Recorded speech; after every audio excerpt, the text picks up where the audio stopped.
Listen, man, I gotta give a shout out to the Keep the Vision chat, man. Y'all have been telling me for months the WNBA owners should send new CBA proposals offering. That reaction right there says everything you need to know. Those aren't happy tears. Those are tears of someone who finally feels heard. Because what's about to unfold is going to completely transform how money flows through the WNBA. And plenty of players are about to discover they've been sold out by the very people supposed to represent them. The league ownership just pulled a move that caught everyone off guard, and the middle-tier players are the ones who will pay the biggest price. I was seeing some of y'all comments, and I was like, I feel like y'all just being mean. But y'all was being right. Y'all was being real. This is crazy. This is crazy. WNBA owners. Shout out to Annie Scoops, Annie Constable. We're going to have to get into her article, where it shows that there's a group of WNBA players who are going to be making substantially less money in the CBA offer. And if you think things like this Angel Reese huge return that has turned into an embarrassment for business and ratings doesn't play a part. You've got to be kidding me. So here's the situation. Annie Costabilla over at Front Office Sports just exposed the leaked numbers from the WNBA's newest CBA offer. And these figures are absolutely devastating. They're putting a Supermax deal on the table worth $1.113 million. On paper, that looks incredible, right? We're talking about the first seven-figure WNBA contract ever. But here's what they're not telling you. That Supermax devours 20% of the total salary cap. Factor in those locked-in rookie contracts, and there's practically nothing remaining for anybody else. The superstars cash in, the newcomers get their guaranteed money, and every veteran role player is staring at a brutal pay reduction. Man, that was funny. Angel Reese, unrivaled debut versus the High, brought in 130,000 viewers. Now, the real number that you pay attention to is right here. It was 40,000 viewers, okay? In that age group of people you want to attract and people that you keep watching, not people that turn away from it and all that stuff. 40,000 views, not good, not good. So you guys have marketed Paige Bueckers, okay? Now this is for the, it's not one person, it's all of us crowd. This is for the it's everybody crowd. Now, before we dive into these financial breakdowns, we've got to address what just handed ownership even more negotiating power. Angel Reese's big comeback moment with Unrivaled was supposed to be this game-changing event. The league spent weeks building it up, putting her front and center as someone who could elevate women's basketball to new heights. Her debut managed to pull in 130,000 total eyeballs, which doesn't sound terrible at first glance. But here's what actually matters. Among adults 18 to 49, the demographic that drives advertising dollars, Angel Reese attracted just 40,000 viewers. To put that in perspective, that's an absolute disaster for someone being promoted as the next big thing. Kelsey Mitchell, you got everybody over there. Everybody's over there, right? You marketed Paige Bueckers as this big star. She did a whopping 30,000 viewers. You got the big Angel Reese return, 40,000 viewers. I mean, come on. All you guys are doing is showing how much the WNBA is on the back of one star, and that person's name is Caitlin Clark. That person's name is Caitlin Clark. Every time another one of y'all stars report the Unrivaled and nobody watches, it just goes to prove the point that that league, the WNBA, is not as full of stars. This isn't just about Angel Reese either.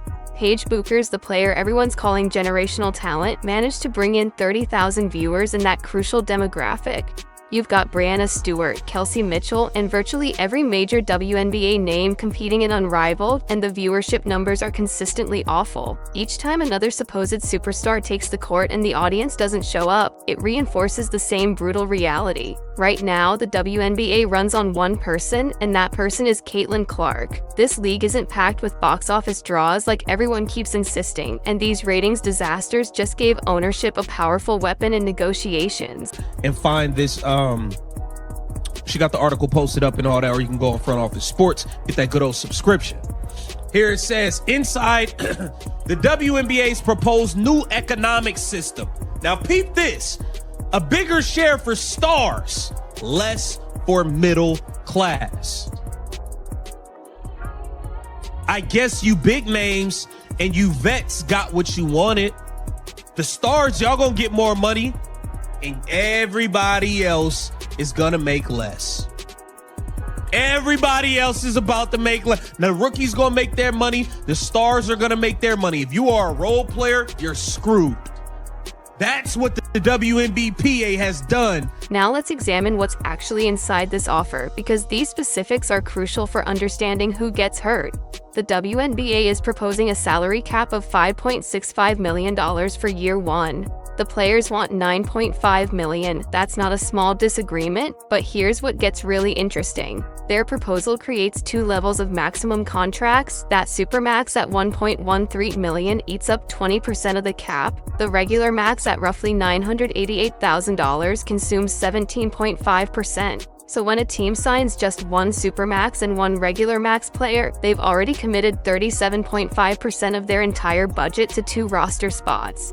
Don't forget about rookie contracts either. This new proposal makes rookies consume an even bigger chunk of the cap than the previous agreement. It was 9.6% before, and it's climbing higher. Let's run the numbers on a team like Indiana. Say they hand Kelsey Mitchell that $1.113 million Supermax, and they're locked into spending roughly $1 million combined on Caitlin Clark and Aaliyah Boston's rookie deals.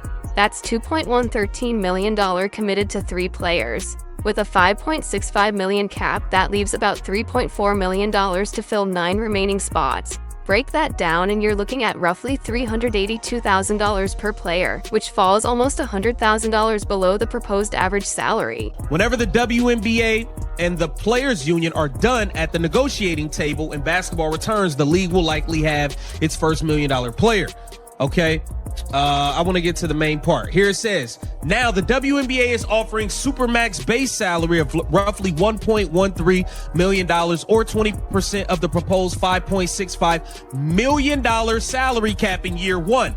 But sources have said the 7-figure payday for some. That scenario only accounts for 1 max player. Picture what happens to a team like Las Vegas. They've got A'ja Wilson, a 4-time MVP who absolutely deserves that Supermax money. But keeping Kelsey Plum competitive in the market probably means paying her that regular max at $908,000. You're already at $2.1 million for 2 players before considering Chelsea Gray, Jackie Young, or anyone else on that roster. The numbers simply don't add up unless veteran role players accept massive discounts. The league's proposal includes 2 tiers of max salaries, similar to the current CBA. According to one source familiar with negotiations, the Supermax would account for 20% of the salary cap. So one player is going to be responsible for 20% of the salary cap. Now imagine if you got 2 of them. That's nearly half the money gone, and you got 10, 11 other people that got to get paid. It ain't that much to all right. Make sure you follow it. Make sure you follow me on this walk. The Supermax would account for 20% of the salary, and the standard max would roughly and the standard max roughly $988,750, $988,000, whatever, would take up to 17.5%. Unlike the current CBA, players would not be eligible to earn the Supermax through a sign and trade deal. The Supermax in 2025 was $249,000. The standard was $214,000. Here it says the average league salary. What makes this especially painful is the sacrifice A'ja Wilson already made. She took less than her maximum eligibility under the current CBA to help Las Vegas build a championship roster. Under this new framework, if she made that same percentage sacrifice, she'd be walking away from $226,000 every year. That's not pocket change, that's $250,000 annually. Stars like Wilson have shown willingness to take these hits because winning championships matters to them. But this new system demands even bigger sacrifices. At what point do you stop expecting the stars to subsidize everyone else's paychecks when the league could design something more fair? Here's what should absolutely terrify middle-tier players. Union leadership apparently supports this structure. Multiple sources confirmed to Front Office Sports that the players' union wants a similar percentage flowing to max salaries as the league suggested. Think about what that really means. The veterans running these negotiations, the board members calling the shots, they're the ones who win big in this system. They're the A'ja Wilsons and Breanna Stewarts collecting those Supermax deals. They're not the ones getting crushed.